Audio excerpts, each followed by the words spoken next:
All right, looks like we're going live here on Facebook. Looks like it's up and running. So, um, welcome to the call.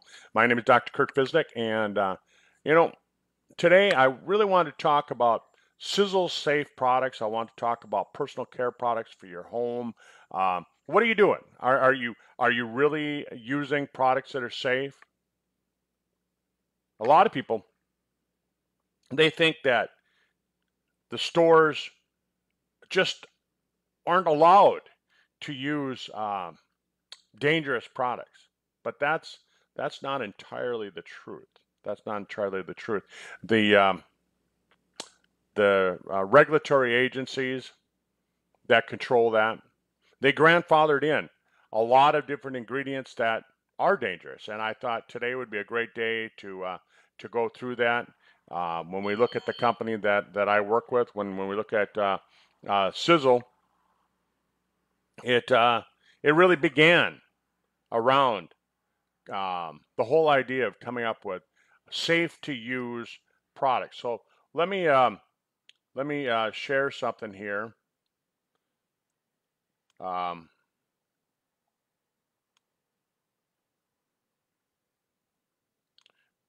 here's a here's a website that I find is a great reference. EWG, Environmental Working Group, Skin Deep, Skin Deep. And so this morning I went on here before I brought this website up, and I just clicked on Teflon.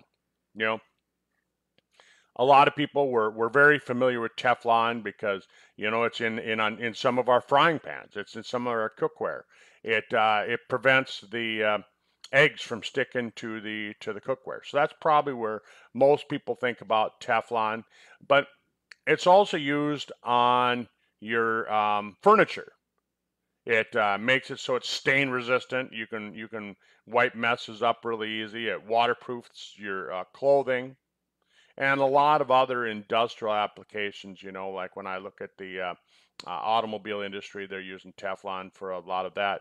So skincare would be the last place that you would think about using Teflon, but it's used in a lot of them, and you won't see when you look at the label. You're not going to see it listed as Teflon. It's going to be listed as you know one of thousands of these fluorinated chemicals that are known as PTFEs or PFASs, uh, PFCs. And the problem with it is it's been linked to some pretty serious health problems like cancer and thyroid. And even here it says reduced effectiveness of childhood vaccines, right? So you're saying, well, but I don't use any Teflon products, you know. And so when they did their testing, when the EWG scientists went through it, they found, um, you know, 66 different products from 15 brands that had it, and 13 different PFASs in 200 products and 28 brands. And that's just makeup. They also found it in sunscreen, shampoo, even shaving cream. So look at the ingredients here over on kind of in the center of the page. PTFE, that's Teflon, perfluoroalkyl dimethicone, perfluorodecaline. I mean, I can't even pronounce some of this stuff. C19-15 fluoroalkyl phosphate, octafluoropentyl acrylate, perfluorohexane, pentafluoropropane. I mean, look at that stuff, right? And it was grandfathered in based on regulations from the 1930s, before a lot of these synthetic chemicals were even invented. And so you look at that stuff, and or even Scotchgard, right? We've heard of Scotchgard, and studies 70,000 people near a Teflon plant in West Virginia. Isn't that where Aaron Brockovich did that movie? and it was leaked into the tap water. It caused kidney and testicular cancer, thyroid disease, high cholesterol, other health problems, um, low birth weight, you know, and and the EPA, the Environmental Protection Agency, hasn't set a legal limit for these type of chemicals. There's no safe level, but they haven't set a legal limit. So, based on the Environmental Working Group, they're saying that people should avoid all products that have PFAS, including cosmetics and personal care. So, again, you look at this, look at skincare, look at all the different things that you can, you can look it up.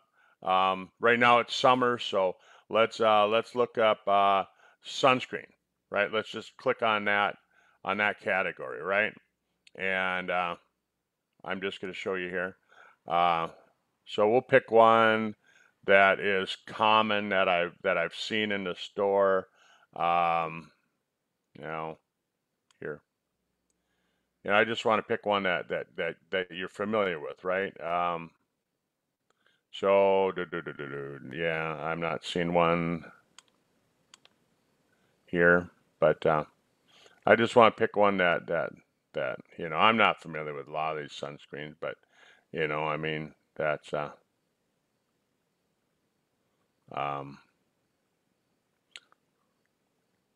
let's go to the worst. I don't know. I'm trying to find one that we're all familiar with here. Bear with me.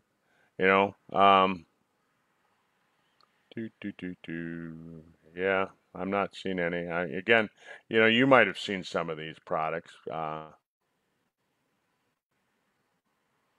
So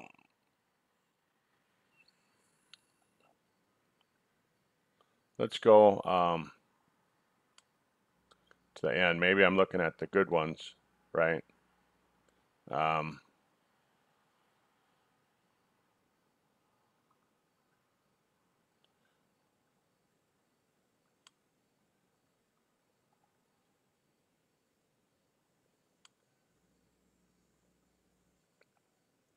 All right. So there we are. Here's one that I think a lot of people trust this company, Neutrogena, right? I've seen it in the store, and they're saying that on the list, look at this chart here. It says the worst, 10 is the worst, right? So they're saying this one has moderate UVA protection, poor balance of UVA protection in relation to this SPF. So, it gives you a false sense of security. Um, it contains retinol palmitate, which may damage sun-exposed skin. Um, Cancer is I'd say moderate at best. Reproductive toxicity high. Allergies and immunotoxicity, so it affects your immune system, high. Use restrictions on the high category. Look at the ingredients that it contains. It can cause cancer, developmental, reproductive toxicity, allergies. I mean, all these different things. Contains 1,4-dioxane, which is an ingredient that was found in Agent Orange, and it has PEG, polyethylene glycol 100 stearate, and so some of these things are, I mean, really dangerous stuff. So that's just one category. So now let's go over here to a Sizzle Safe checklist, and you can find this. You can find this online, and just type in to your search bar Sizzle Safe checklist. But I'm going to enlarge this so we can see this here. Let's look at shampoo. It contains sodium lauryl or laureth sulfate, diethylamine DA. These are pretty common. I've seen these dioxins, formaldehyde or formalin, MEA, parabens, and I think a lot of people used to think paraben, oh, that's paraffin, but they're totally different. And so let's go down here to what some of these things cause is parabens right there. Okay, so used as preservative to extend shelf life and limit microbial growth. Frequently used, even though they're known to be toxic. They cause skin rashes. They're highly toxic and can be harmful. PEGs, polyethylene glycol, used in cosmetics, shaving cream, other personal items.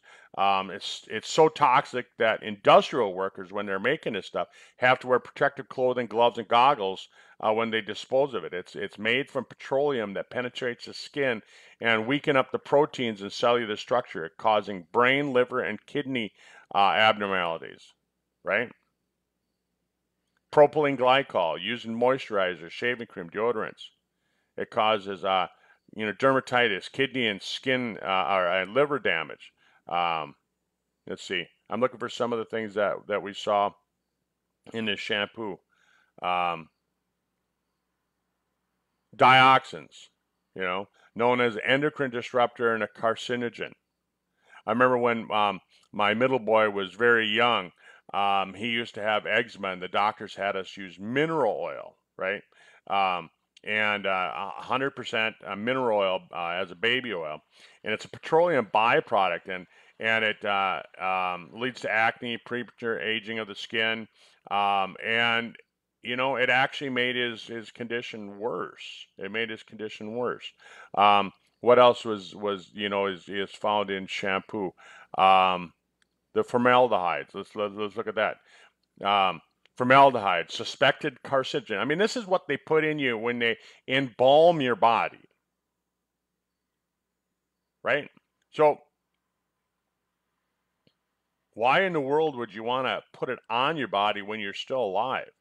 But it's found in a lot of different products. It's a known neurotoxin, and it can be fatal if swallowed. But you think about it when you're shampooing. Doesn't some of that shampoo roll off your head and into your eyes, and it's absorbed? It doesn't. Some of it, you accidentally breathe it in, or maybe it goes into your mouth. Not on purpose, of course, but it does. And then we look at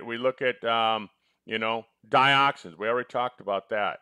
MEA and parabens, right? We talked about the parabens. Where's the MEAs? Let's talk about the MEAs here. MEA, right there in the middle. It's used in shampoos, body washes, skin creams, shaving creams as a solvent, right? Emulsifier, right? And so research by the U.S. Department of Health toxicology program has found that there's clear carcinogenic activity related to MEAs, and they've recommended that warning labels should be placed on products that contain this. I mean, so think about these things. I mean, all we talked about so far was the shampoo, right? And we can replace that with a safe to use shampoo that we have from Sizzle called Exquisite, right? We have a hair conditioner that's called Replenish. So let's look at toothpaste. What's in toothpaste? Same thing. Sodium lauryl sulfate. And what's the danger with sodium lauryl sulfate? Let's go down here and look at sodium lauryl sulfate, the sodium lauryl sulfate group. Where is it? Okay, that's why I wasn't seeing it. It's over there. It's over on the center of the right-hand side of your page. It's used as a foaming agent in your shampoo, your bubble baths, your shaving creams, your toothpaste, things like that. And so it makes it bubble up. They can be they're considered harmful. They cause problems with estrogen and endocrine disruptors. They build up in the organs like the brain, the heart, the lungs, and been shown to cause damage to the immune system as well. So think about it right now. While we have what's going on in the world, we have a severe or a serious immune challenge with this virus that's going around, and we're using products that are known to cause immune problems. And so why would you do that? Why would we do that? Anyhow, so I thought this would be a great thing to talk about today. Um, yesterday, my friend and mentor, Tom Mower, was laid to rest. And this is really how he got his start in the business, and he got into network marketing because the company that he was working for, the chemical company that he was working for, they said, "Hey Tom, could you come up with a shampoo?" And he sure. So he went home, he pulled the shampoo off the shelf in the shower, and he started looking at it, and he went, "Holy cow, this thing is just loaded with toxins." And that's where the Mower Mission began. And here we are, 3 decades later. We're still passing this on. We're still helping people understand it, and a lot of people just don't understand that those products that they're buying are loaded with toxins. If you look at here in the United States, there's less than 1,000 ingredients that are banned by our regulatory bodies. They're allowed to be put into products that you use every day, products that you put on your baby, products that you put on your child, product that your spouse uses, and they cause problems. They cause not just premature aging of the skin, but they also cause serious health problems like cancer and heart disease and endocrine problems and autoimmune problems, immune challenges. All these different things um, are triggered by some of these toxicities, and maybe that's the cause of your health problem.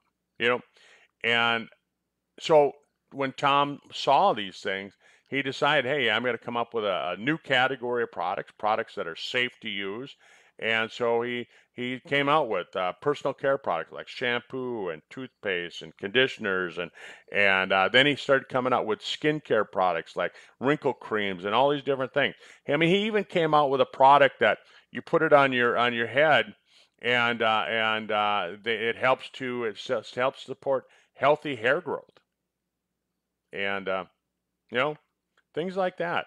And so I just really thought today would be a great day to talk about those things, kind of bring it up, and I think I'm gonna try and talk about it every so often, just to remind you and why we have these safe to use products. So, folks, get back to the person that shared this with you, and you know we'll look at a little bit more in depth. Maybe we'll just concentrate on one category of products. Like maybe we'll concentrate on hair care one week. And so anyhow, have a great day. That's the end of the call for today. And be Sizzle safe. Bye bye.